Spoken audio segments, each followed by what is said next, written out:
өдрийн цагаа уучгаад төр чулуу ажилласаа хүн дэрэн амарцсан уу?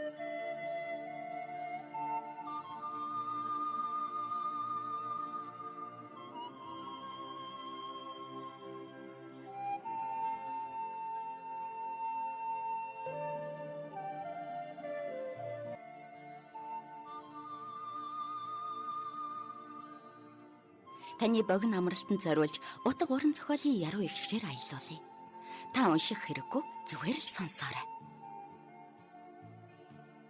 Цай уугцоор радио нэвтрүүлэг. Их Монгол FM 99.7 радио сонсогч танд албан ёсны зөвшөөрөлтөөр зохиолч Оюун Сүрэнгийн үйл үйлээ дагдаг өгүүлэлгийг цуурлаар хүргэж байна. Үйл үйлээ дагдаг 4-р хэсэг. Дөрвийн цагдаагийн газрын том шилэн хаалгыг ууртаяа татан гарсан цэнгэл наранд гэлбсэн үдэ онилгон довжоон дээр төр зогссноо явж одлоо. За эндээс ушуултий. Гайта харимнаас болж аавын хаалга татхаа шахлаа. Хичнээн чудаа энд уяатаа нохоо шиг байв. Энэ мөнхөгийн царайлсан байцагч ивнэл болтвол намайг торны цан суулгачих санаатай байдаг шүү. Тэг нөхөө та нар. Цэнгэл хүүг тийм чамарч чадахгүй байлгүй. Зам чагарч чамайг та. Хөгшин төгсөгч нь өгөх бол мөрөөрөө өгөхгүй гай болох нь. Цэнгэл хүүд гай болвол яадгийг чамд би үзүүлнэ гайгүй.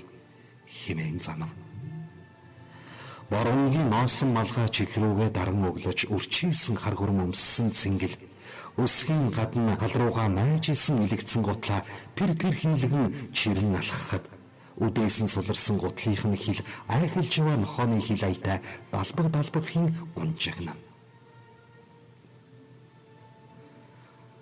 Цайны газрын үүдээр өнгөрөхөд сайхан хоолны үнэр хангалан өчигдөр оройноос хойш хоол идээгүй үлэн хотоод нь хоржигнон дуурахад игдүүцсэндээ. Түй хэмээн нулимлаа. Цааш алхах гэхэд хоосон ходоод нь хоолнд хорогдон хөлн урагш алхах дургүй тушгцсан юм шиг хөдөлж ядна. Огонч нэг сайхан хоол идчихвэл ч сэргээд л явчихна. Гэтгсэн байхад ч цэнгэл хүүгийн хүлд торох хамтан байхгүй болно доо. Химэн бодоод юу ч хүү хоосон гэдгийг мэдсээр байж хідэн халаасаа ээлжлэн ухаж үзлээ. Мөнгө алхаа. Угаасаа юу ч байхгүй юм чинь. Химэн бодоод хиндээ ч ууралсан юм бүү мэд. Хөлтөнд таарсан тамхины хайрцгийг тэр хол үсэртэл нь өшөглөж орглоо. Цайны газраас хоёр хүүхэд дагуулсан ихнэр нөхөр инээлдэн гарч ирэхэд цэнгэл. Тү муусан байчул хагарч өгөхөөсэй билээ. Хүн үлсэж өгөх гэж явахад юу баясгаламтай юм. Гавалдаг бол бүгдийг нь хорхоо шиг гიშгчих юмсан гэж бодлоо. Хүүхдийн хөтлөөд жаргалтай алхдаг ийм хүмүүст тэр үнэн голоосоо дургүй. Яагаад гэвэл түүнд ийм жаргалтай амьдрал байсангүй. Байхч хүнс гэж бодхоос хорсон. Марайлаг лагсвиндээ уранхаа ирээн халаад хааш яаш угалсан цэцгээ авгаа пишингийн урд гіврэн сууж байна. Яйдаа байц. Түлх юмгүй болчихлоо.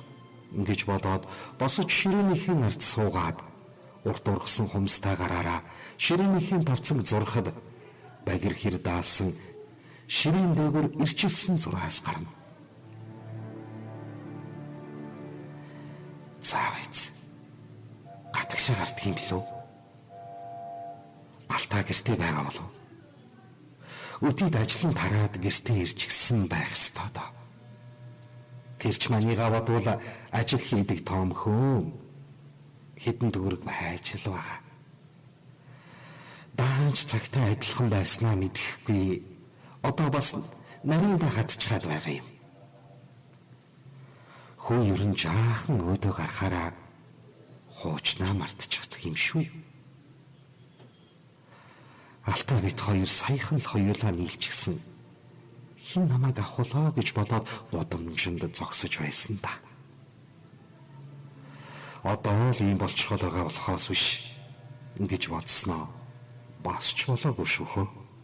Намайг гээд ирдэг хүн байдаг юм гэж бодоод жуумалцсан нэмсгэл. Гэтэл бодлыг нь таасан юм шиг хаалгыг нь онгойлгон зузаан хүрээтэй нүдний шилзүүлсэн халцархаа булган малгайтай урт хүрэмтэй өвгөчөрхөн орж ирлээ.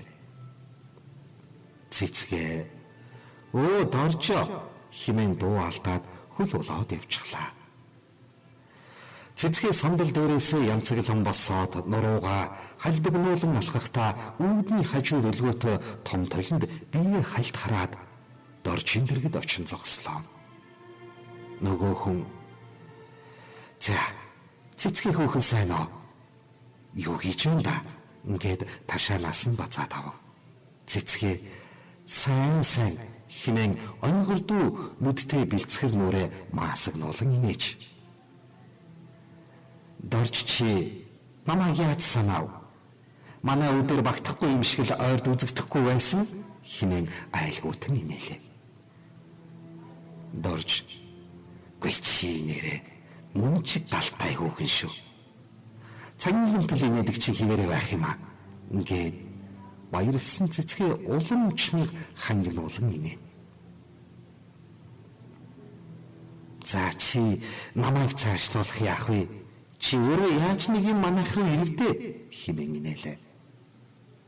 Дорж "Авгаа хөдөө явсаа. Тэгээд л би араар нь гараад наашаа чавтчихлаа. Танаа харин байгаа юу?"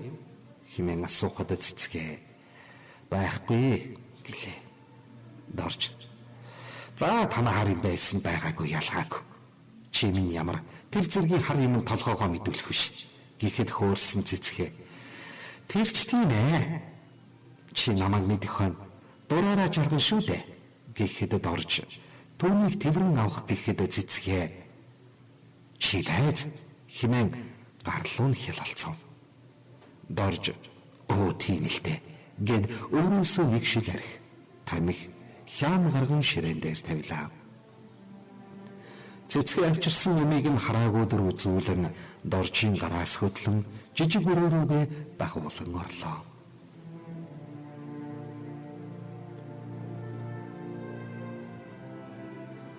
Гадаа хаалга дуурах чимээгээр цэцгээ өрөөнөөсөө гарч ирлээ. Цэнгэл иржээ. "Ашгүй цагдаагаас нэг юм молтраад иржтэй" гэж бодсон цэцгээ "За, гараад ирсэн үү?" хэмээн асуухад өлсөж ядарсандаа ууралсан цэнгэл хариу хэлэлгүй. "За ээж ба. Наад өрөөндөө юу хийгээд бүгд байгаа юм бэ? Бас нэг харам авчирчихсан заваарад байж гэнэ үү?" гэхэд цэцгээ "Гүүгүү, дорж ирээд жаахан ярьцуулаа" гэхэд цэнгэл "За би та нарыг ямар мэдэхгүй биш. Намайг нэлэх хүүхэд гэж боддөг юм аа хаашаа. Алив цаадгаа гаргаад ир" хэмээн ширээний харцуулаа. Хуцаа өмсөж амтсан Дорж өрөөнөөс гарч ирлээ. Цэнгэл муухай хилэн хараад "За Дорж ба. Энүүгээр яагаад л эргэлдээд байна да?" хэмээн шүдээ хаврын асуу. Дорж урт ирүүтэй үл халдсан толгоогоо бүнжигнүүлэн "Гоцинглээ, чи ямар ахыгаа мэдэхгүй биш. Ах нь гим хоргүй хүн. Ингээд явлаа" гэд гарах гэтэлээ цэнгэл "Ийшээ суу" хэмээн мухаа ориллоо. Аргагүйцсэн Дорж ширээний хард суулаа. Цэнгэл шилтэй архийг нь өөрийн юм шиг задлан 3 хундганд хийгээд "Маа оо" хэмээн Дорж цэцгээ хоёр төглөө. Тэр гурав энэ тэрийг ярилцсан ууц суутал шилтэй архин дуусах тийшээ хандлаа. Түрүүнээс хойш Дорж руу муухай харан суусан цэнгэл гинэ тугсхийн Доржийн юуран дээр нүрээ тулган "За Дорж ба. Ахаад арх авахгүй юм уу?" гэхэд сүнсээ зайлтал айсан Дорж өврөө уудлан 5,000 төгрөг гаргаж ирээд "Маахт нь эмэл байна" хэмээн салган сарвайхад нь цэнгэл "Үнэн биз? Цаанаа юм нуугаад үлдсэн юм биш үсттэй. Тэгсэн байх юм болов. Наад гялаан толгойч нь хаг зохин шүү. Гэхдээ дорж сандран гүүгүү үдсэн ч болно. Байгаа нь гэхдээ цэнгэл хаа хэмээн тажихын тулинэлээ. Дорж амын ган харна. Цэнгэл мөнгийг авч халаасан дан хийгээд түрүүний талах ямыг ганцаараа эдсэндээ хихрүүлэн гарч одлоо. Гидсэн цацсан цэнгэл гадаа гараад хаашаа очдөг юм блэ гэж бодлоо. Түүнд одоо мөнгө байна. Түүний хаяа шөнийн бор хоногт очиж хоног төөрүүлдэг туяана хүүхнийг инүүхэнд урд гудамжинд байдаг. Тэр хүүхэн нөхөр нь нас бараад 2 хүүхэдтэйгээ байдаг бэлэвсэн нэмэгтэй ачаа. Цэнгэл аюурн тэднийд очдог хэрэгэ гэж бодоод явлаа.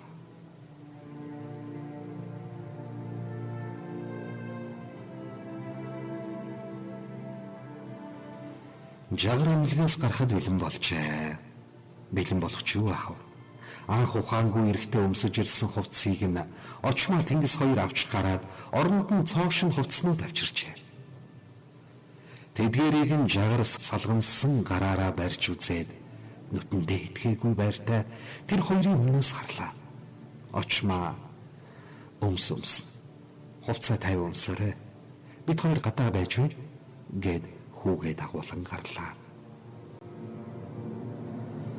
Жагар уудтай хувцснуудыг бүгдийг нь гаргаад орон дээр тавилаа.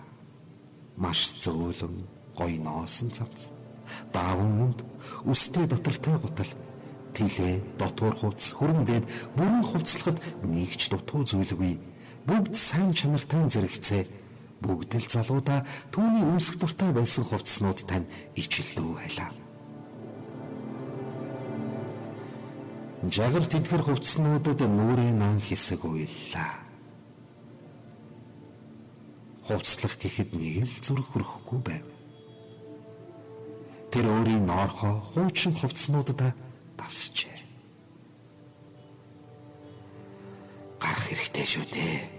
Хүн хүлээлгэж байгаа гэж бодоод хувцсан өмсөж дууслаа. Тэгээд өөдрөв айжуухан алхлаа.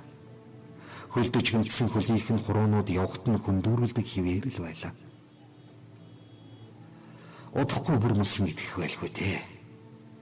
2 хөлөө бүр угаарн тайруулж хаагүй яамаа.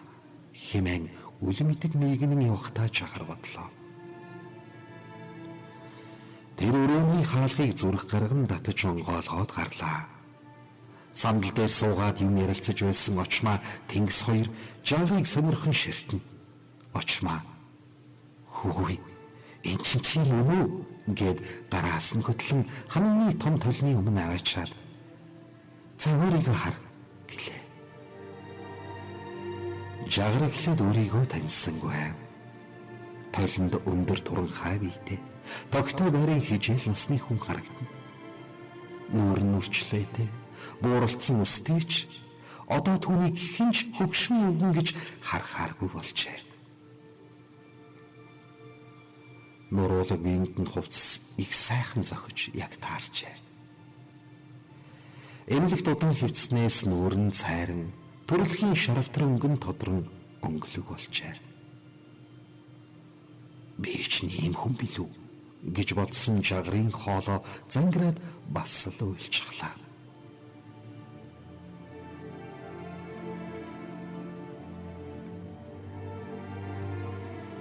Жагрыг сонирхон харж байсан Тэнгисийн нүдэнд аавынх нь хуучин төрх тодрон гарч ирлээ. За, явцгаая да. Хэмээн Тэнгисийг босгоход жагар намайг хааш нь авч явах гэж байгаа юм бол эсвэл гэж бодон хоолоон зангирлаа. Үргэлжлэл бий. Их Монгол FM 99.7 радио сонсогч танд албан ёсны зөвшөөрөлтөөр зохиолч оюун сүрэнгийн үйл үйлээ дагдаг өгүүлэлгийг цуурлаар хүргэж байна.